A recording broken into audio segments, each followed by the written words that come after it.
orasyon.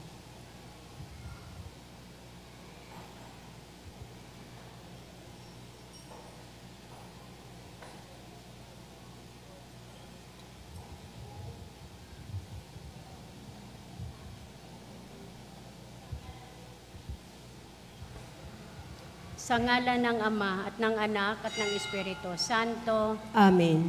Ang anghel ng Panginoon ay nagbalita kay Santa Maria. At siya'y naglihilalang ng Espiritu Santo. Aba, Ginoong Maria, napupuno ka ng grasya. Ang Panginoong Diyos ay sumasa iyo. Bukod kang pinagpala sa babaeng lahat, at pinagpala naman ng iyong anak na si Jesus. Santa Maria, Ina ng Diyos, ipanalangin mo kaming makasalanan, ngayon at kung kami mamamatay. Amen. Narito ang alipin ng Panginoon. Maganap nawa sa akin ayon sa wika mo. Ba, Ginoong Maria, napupuno ka ng grasya. Ang Panginoong Diyos ay sumasa iyo.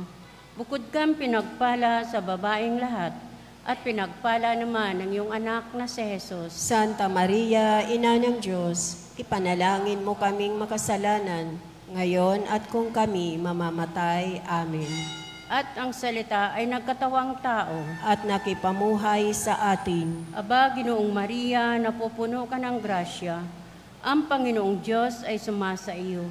Bukod kang pinagpala sa babaeng lahat, at pinagpala naman ng iyong anak na si Jesus. Santa Maria, Ina ng Diyos, ipanalangin mo kaming makasalanan, ngayon at kung kami mamamatay. Amen. Ipanalangin mo kami, O Santa na Ina ng Diyos, nang kami maging dapat makinabang sa mga pangako ni Kristo. Manalangin tayo. Panginoon namin Diyos, kasihan mo nawa ang aming mga kaluluwa sa iyong mahal na grasya, at yayamang dahilan sa pamamalita ng anghel ay nakilala namin ang pagkakatawang tao ni Jesucristong anak mo, pakundangan sa mahal na pasakit at pagkamatay niya sa krus. Papakinabangan mo kami ng kanyang pagkabuhay na mag-uli sa kadakilaan sa langit, sa pamamagitan ni Jesucristong aming Panginoon. Amen. Luwalhati sa Ama at sa Anak at sa Espiritu Santo. Kapara nung unang-una, ngayon magpakailanman, magpa sa walang hanggan. Amen. Sa ngalan ng Ama at ng Anak at ng Espiritu Santo. Amen.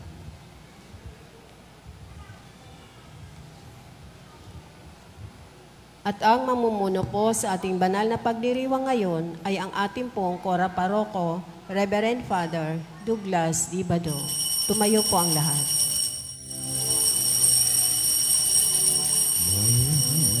Magtipon, awitan ng Panginoon, sa piging sariwain, pagliligtas niya sa atin. Bayan nating alalahanin, panahong tayo'y inalipin, ng ngalan niya'y ating sambitin, paanong di tayo lingapin. Bayan muling magtipon, awitan ng Panginoon, sa piging sariwain, pagliligtas niya sa atin. Sa piging sariwain, pagliligtas niya sa atin.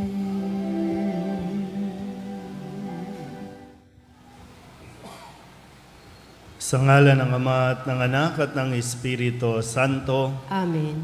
Ang pagpapala ng ating Panginoong Hesukristo, ang pag-ibig ng Diyos Ama, at ang makikipagkaisa ng Espiritu Santo, naway sumainyong lahat. At sumaiyo rin. Ngayon po ay ginugunita natin ang kapistahan ni San Padre Pio, isang pari. Mga kabatid, tinipon tayo bilang kaanib ng angkan ng Diyos, kaya dumulog tayo sa maawaing Panginoong nagpapatawad ng lubos. Sinugong tagapagpagaling sa mga nagsisisi, Panginoon, kaawaan mo kami. Panginoon, kaawaan mo kami. Dumating na tagapaganyayang mga makasalanay magsisi, Kristo, kaawaan mo kami. Kristo, kaawaan mo kami. Nakaluklok ka sa kanan ng Diyos Ama para ipamagitan kami. Panginoon, kaawaan mo kami. Panginoon, kaawaan mo kami. Kaawaan tayo na makapangyarihang Diyos, patawarin tayo sa ating mga kasalanan at patnubayan tayo sa buhay na walang hanggan. Amen. Manalangin tayo.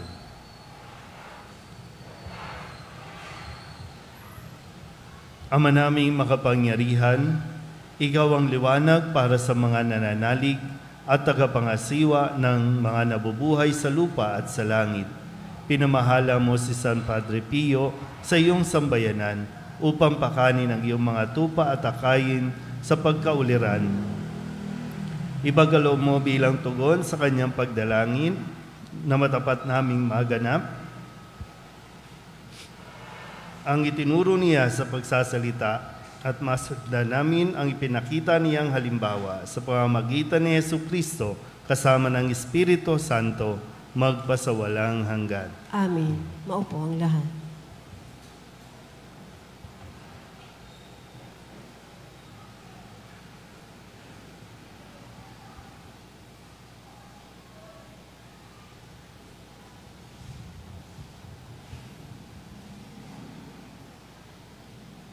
Pagbasa mula sa aklat ng mga kawikaan. Aking anak, ang kagandahang loob ay huwag ikait sa kapwa. Kung ikaw may kakayahan na ito ay magawa, kung mayroon ka ngayon kanyang kailangan, huwag nang sasabihing, bumalik ka't bukas ibibigay. Huwag gagawa ng masama ang iyong kaibigan, na sa iyo'y umaasa, nagtitiwalang lubusan. Huwag makikipag-away ng walang sapat na dahilan. Kung hindi ka ginawa ng anumang kasamaan, huwag kang mangingimbulo sa taong marahas, ni lalakad man sa masama niyang landas. Pagkat ang Panginoon ay nasusuklam sa mga balakyot, ngunit nalulugod siya sa taong sa kanya ay may takot. Ang sumpa ng Panginoon di lalayo sa masama, ngunit ang mga banal ay kanyang pinagpapala. Ang mga palaloy kanyang kinasusuklaman, ngunit kinagigiliwan ang mga may mababang kalooban. Ang salita ng Diyos. Salamat sa Diyos. Salmong tugunan ang ating pong itutugon. Sino kaya ang papasok sa bahay mo, poong Diyos? Tayo pong lahat. Sino kaya ang papasok sa bahay mo, poong Diyos? Yaong mga masunurin na sa iyo'y nakikinig at ang laging ginagaway naaayon sa matuwid. Kung mangusap ay totoo sa lahat at bawat saglit, yaong gawang paniniray, hindi niya naiisip. Tugon, Sino kaya ang papasok sa bahay mo, poong Diyos? kailanman siya'y tapat makisama sa kapwa. Sa kanyang kaibigay, wala siyang maling gawa. Hindi siya nagkakalat ng di tunay na balita at itinatampok niya ang matapat na lumikha.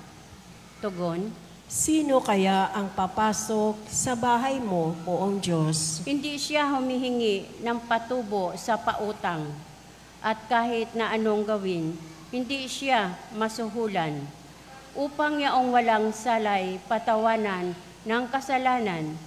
Ang ganitong mga tao'y mag-aani ng tagumpay. Tugon, Sino kaya ang papasok sa bahay mo, poong Diyos? Tumayo po ang lahat.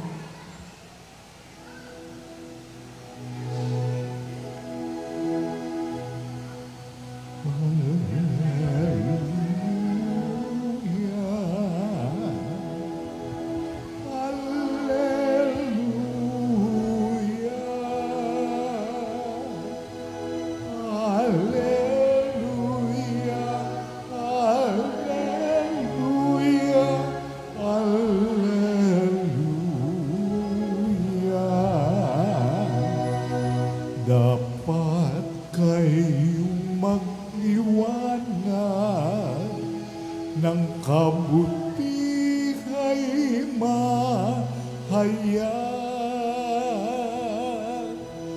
at Diyos ang siyang matanyag. Alleluia, Alleluia.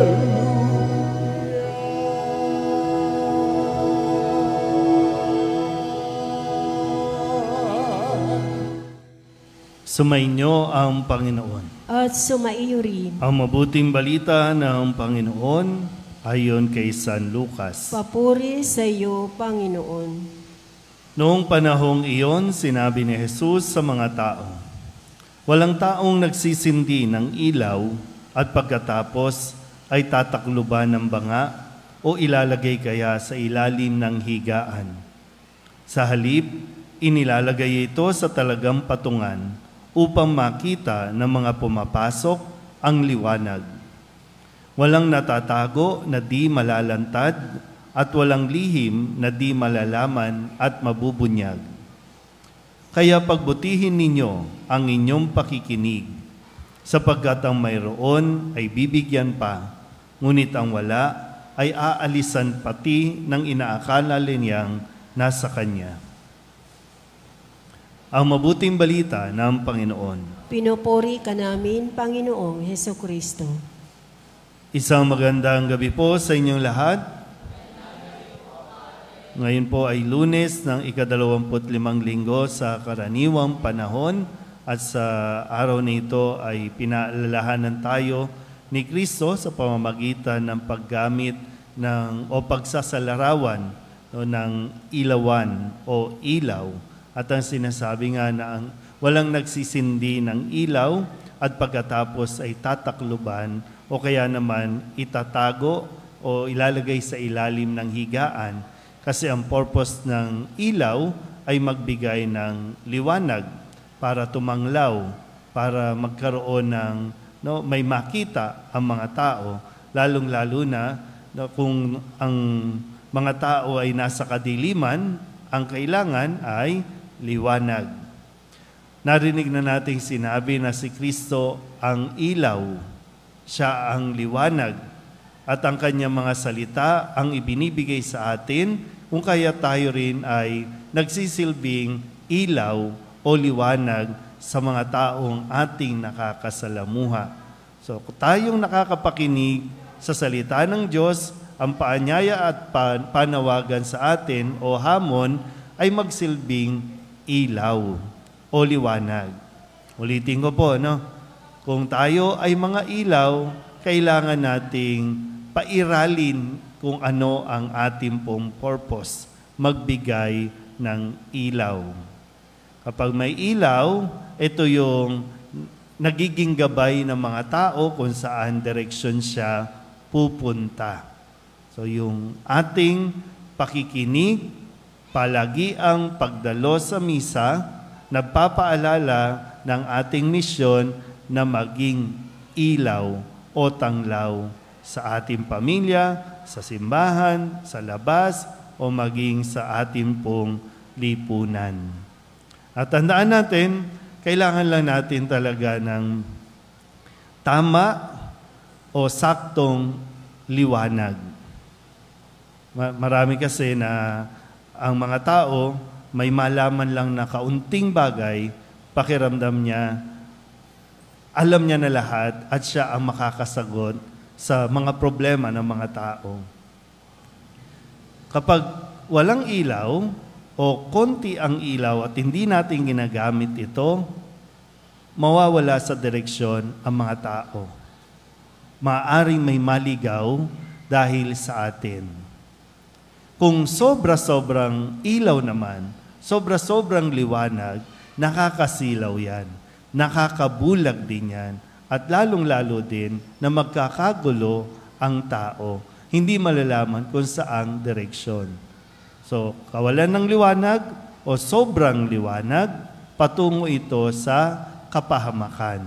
Kaya kailangan natin malaman, masuri, sapat ba o kaya naman nasa tama ba ang pagiging liwanag natin. Naintindihan po ba yun? Ibig sabihin, pag may alam ka, halimbawa, may alam ka, kapag ipinaggigiitan mo yung alam mo, dapat sundin at yun dapat ang masusunod, sobrang liwanag ang pakiramdam mo niyan. Yung bang alam mo na kung ano talaga ang dapat na gawin. Kaya di ba pag yung mga self-righteous sa tinatawag natin, o kaya maya't maya may maninita kasi mali yan, ito dapat, baka tayo mismo nabubulagan ng inaakala nating liwanag na dala-dala natin. Kaya lagi natin itong susuriin kung ito ba ay sakto pa, kung ito ba ay ayon pa rin sa mga salita na binitawan ni Jesus na dapat nating sabihin, na dapat nating isabuhay. So, suriin natin kung paano ba tayo nakikipag-usap, paano ba tayo nakikisalamuha, paano tayo nakikipamuhay. Noon naman natin yan malalaman kung sobra o kulang tayo sa liwanag. Amen?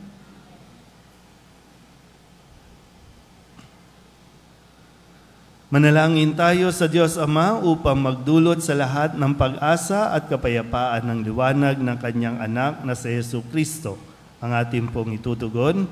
Panginoon, dinggin mo ang aming panalangin. Panginoon, dinggin mo ang aming panalangin.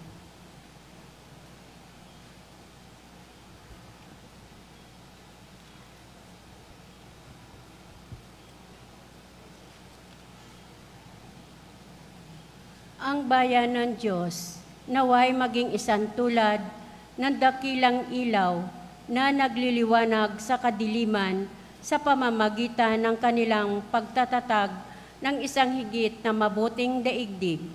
Manalangin tayo sa Panginoon. Panginoon, dinggin mo ang aming panalangin. Ang mga pinuno ng mga bansa, naway makapagdala ng sinag ng pag-asa sa mga nagdurusa sa pamamagitan ng pagbibigay ng katarungan sa mga inaapi at dangal sa bawat tao. Manalangin tayo sa Panginoon. Panginoon, dinggin mo ang aming panalangin. Ang mga magulang, naway maging tulad ng liwanag sa taluktok ng bundok na gumagabay sa kanilang mga anak sa pag-ibig ng Diyos sa pamamagitan ng kanilang huwarang buhay. Manalangin tayo sa Panginoon. Panginoon, dinggin mo ang aming panalangin. Ang mga may sakit, ang mga nalulumbay, at mga may pusong sawi, naway matagpuan ng liwanag ni Kristo sa gitna ng kanilang pagdurusa. Manalangin tayo sa Panginoon. Panginoon, dinggin mo ang aming panalangin. Ang mga tapat na yumao, naway tumanggap na walang hanggang liwanag, kaligayahan at kapahingahan. Manalangin tayo sa Panginoon. Panginoon, dinggin mo ang aming panalangin. Upang mamayani ang kapayapaan sa Ukraine, sa Holy Land at sa buong mundo, ay ipag-adya nawa ang sangkatauhan sa karasan, kasakiman at pang-aabuso na makapangyarihan na nagdudulot ng paghihirap at kamatayan sa marami. Manalangin tayo sa Panginoon. Panginoon, dinggin mo ang aming panalangin. Upang ang lahat ng mga nagdurusa dahil sa kalupitan ng digmaan ay daglian ng makaranas ng kapayapaan at mabuhay ng may kapanatagan at kahalayan. Manalangin tayo sa Panginoon. Panginoon, dinggin mo ang aming panalangin. Idulog din natin sa Panginoon ang ating mga personal na kahilingan at mga panalangin para sa ating mga pamilya, kasama din ang mga kahilingan ng mga nanonood sa online. Lahat ng mga misang pasasalamat, special na intensyon, agarang paggaling ng mga may sakit, tang lahat ng mga kaluluwa na inihiling na ipagdasal sa misang ito.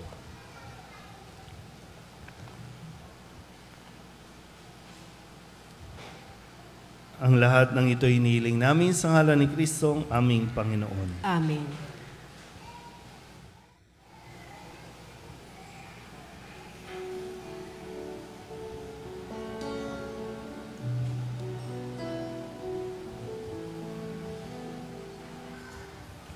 Panginoon,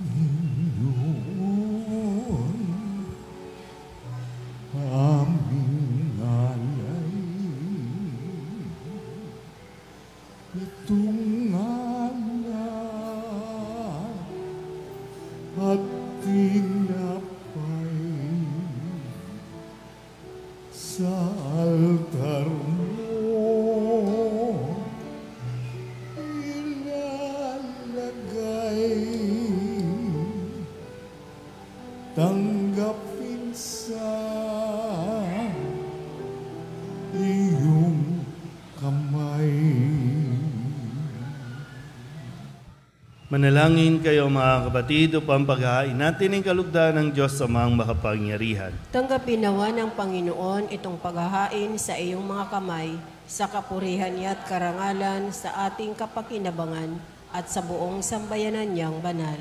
Ama naming lumikha, dumudulog kami sa iyong kadakilaan upang ang kapangyarihan mong ipinahayag sa paghahain ng mga alay para gunitain ang mga banal ay magdulot sa amin ng pakikinabang sa kaloob mong kaligtasan sa pamamagitan ni Jesucristo kasama ng Espiritu Santo magpasawalang hanggan. Amen. Sumainyo ang Panginoon. At sumaiyo rin. Itaas sa Diyos ang inyong puso at diwa. Itinaas na namin sa Panginoon. Pasalamatan natin ang Panginoong ating Diyos. Marapat na siya ay pasalamatan. Ama naming makapangyarihan, tunay nga marapat na ikaw ay aming pasalamatan sa pamamagitan ni Jesucristo na aming Panginoon. Ngayong si San Padre Pio ay pinararangalan sa pamumuhay niyang totoong uliran at pagiging maaasahan sa panunungkulan, kaya't si Jesucristo na maaasahan sa katapatan ay inihahayag sa pangangasiwa sa sambayanan. Ang malasakit ng mga ulirang tagapangasiwa noon ay napapatuloy magpahanggang ngayon sa mga panalangin kanilang iniuukol. Kaysa ng sambayanan mong dito'y nagtitipon. Kaya kaysa ng mga anghel na nagsisiawin ng papuri sa iyo, nang walang humpay sa kalangitan, kami nagbubunyi sa iyong kadakilaan. Santo, Santo, Santo, Diyos makapangyarihan, puspos ng walhati ang langit at lupa. Hosana, Hosana, sa kaitaasan, pinagpalang narito sa ngalan ng Panginoon. Hosana, Hosana, sa kaitaasan. Hosana, Hosana, sa kaitaasan.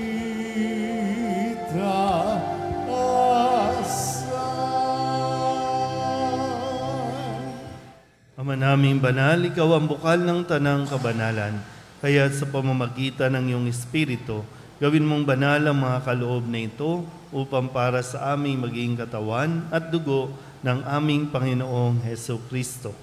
Bago niya pinagtiis ang kusang loob na maging handog, inawakan niya ang tinapay, pinasalamatan kaniya, pinaghati-hati niya iyon, iniabot sa kanyang mga alagad at sinabi, "Tanggapin ninyong lahat ito at kanin, ito ang aking katawan na ihahandog para sa inyo."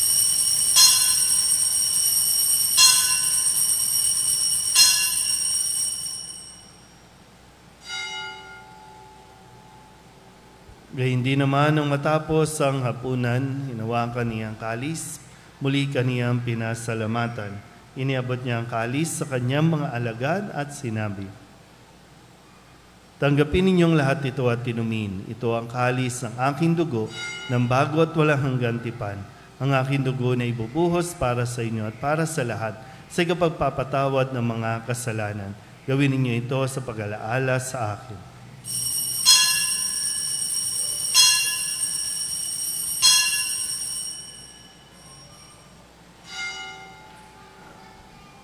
Ipagbunyi natin ang misteryo ng pananampalataya. Si Kristo'y namatay, si Kristo'y nabuhay, si Kristo'y babalik sa wakas ng panahon. Ama, ginagawa namin ngayon ang pag-alaala sa pagkamatay at muling pagkabuhay ng iyong anak. Kaya tiniaalay namin sa iyo ang tinapay na nagbibigay buhay at ang kalis na nagkakaloom ng kaligtasan. Kami napapasalamat dahil kami iyong minarapat na tumayo sa harap mo para maglingkod sa iyo. Isinasamo namin kami magsasalo-salo sa katawan at dugo ni Kristo ay mabuklod sa pagkakaisa sa pamamagitan ng Espiritu Santo. Ama, lingapin mo ang iyong simbahang laganap sa buong daigdig. Puspusin mo kami sa pag-ibig kay San Francisco na aming Papa at ni Jose na aming Obispo at ng Tanang Kaparian. Alalahanin mo sina Gian at Mariano na tinawag mo mula sa daigdig na ito. Noong sila'y binyagan, sila'y nakaisa ni Kristo sa pagkamatay. Ngayong sila'y pumanaw, naway makaisa sila ni Kristo sa pagkabuhay. Alalahanin mo rin ang mga kapatid naming nahimlay na may pag-asang sila'y muling mabubuhay, gayon din ang lahat ng mga pumanaw. Hawaan mo sila at patuloyin sa iyong kaliwanagan. Hawaan mo at pagindapating kaming lahat na makasalo sa iyong buhay na walang wakas. Kaysa ng mahal na Birhen Maria na ina ng Diyos, ng kabiyak ng puso niyang sa San Jose, kaysa ng mga apostol at ng lahat ng mga banal na namuhay dito sa daigdig ng kalugod-lugod sa iyo, may pagdiwang nawa namin ang papupuri sa ikararangal mo sa pamamagitan ng iyong anak na aming Panginoong Hesu Kristo.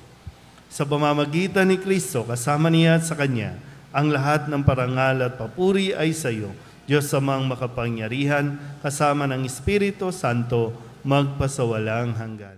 Amen.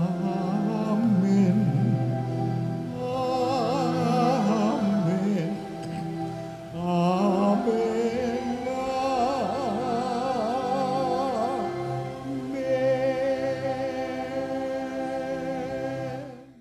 Sa tagubili ng mga nakagagaling na utos at turo ni Jesus sa Panginoon natin at Diyos, ipahayag natin ang lakas loob.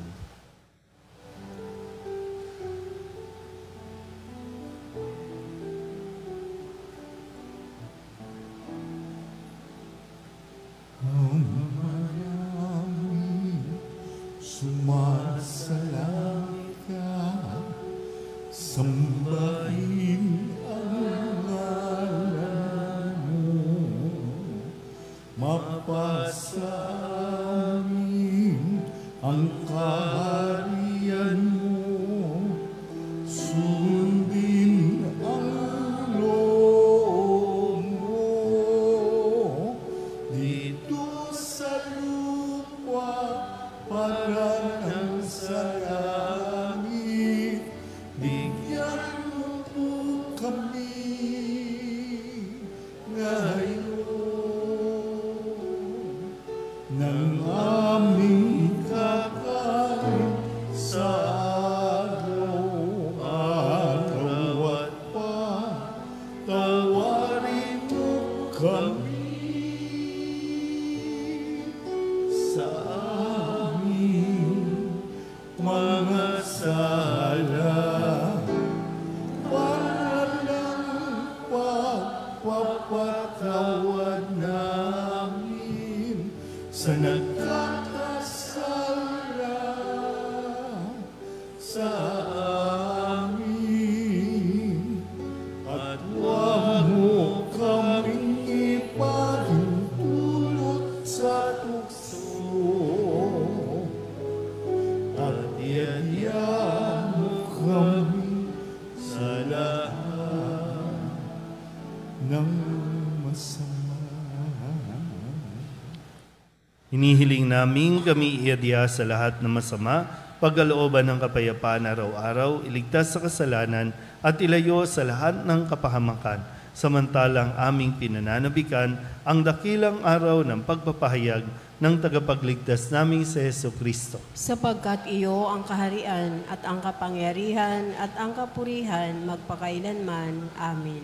Panginoong Hesu Kristo, sinabi mo sa iyong mga apostol, kapayapaan ang iniiwan ko sa inyo, ang aking kapayapaan ang binibigay ko sa inyo.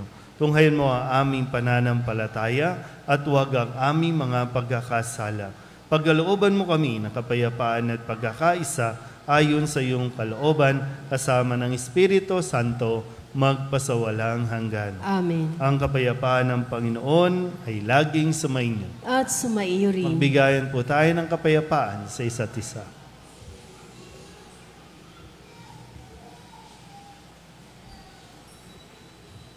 Kordero ng Diyos na nag-aalis ng mga kasalanan ng sanlibutan, maawa ka sa amin.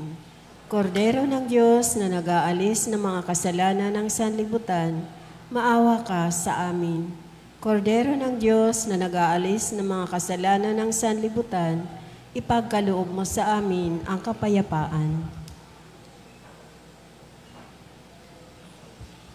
Ito ang kordero ng Diyos. Ito ang nag-aalis ng kasalanan ng sanlibutan. Mapalad ang mga inaanyayahan sa kanyang piging. Panginoon, hindi ako karapat-dapat na magpatuloy sa iyo, ngunit sa isang salita mo lamang ay gagaling na ako.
Manalangin tayo.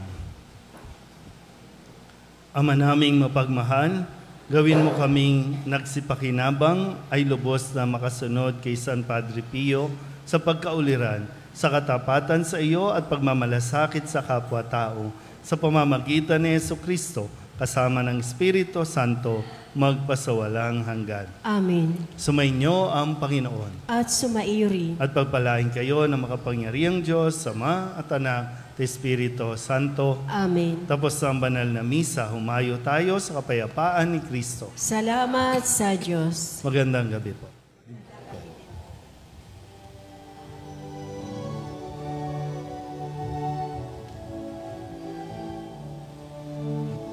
Walang sinuman ang nabubuhay para sa sarili lamang. Walang sinuman ang namamatay para sa sarili lamang. Tayong lahat ay may pananagutan sa isa't isa. Tayong lahat ay tinipon ng Diyos na